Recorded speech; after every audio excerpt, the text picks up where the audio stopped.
Apollonius of Perga was a Greek mathematician noted for his geometric skills. He is credited for the naming of the parabola.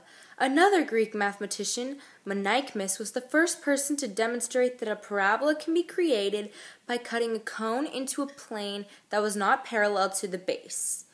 Today we will explore deeper into the topic of parabolas. Sit back, relax, and enjoy the film. Thank you.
Welcome to Parabolas with Rachel and Tory. The term parabola is derived from the Greek words para, meaning alongside, right up to, nearby, and bola, which means to cast or throw.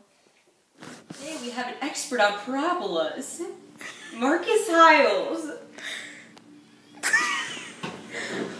Speaking of which... Hi, girls. Mr. Hiles, please share your knowledge of parabolas with our viewers. Okay. Ready? Mm-hmm. Of course, Tory. A parabola is a symmetric U-shaped curve, or conic section. A plane curve formed by the intersection of a right circular cone with a plane parallel to a side of the cone. Parabolas are nonlinear. Their standard form equation is fx equals ax squared plus bx plus c. To find the axis of symmetry, you use the equation x equals negative b over 2a. The axis of symmetry is the vertical line passing through the vertex. How interesting. Would you like to elaborate on that, Tory? Its parent function is fx equals x squared. To find the y coordinate, just plug the x value into the quadratic equation and solve for y.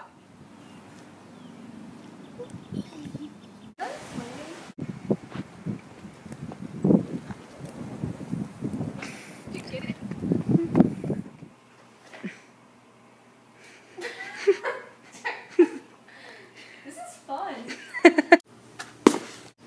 Okay, it's going.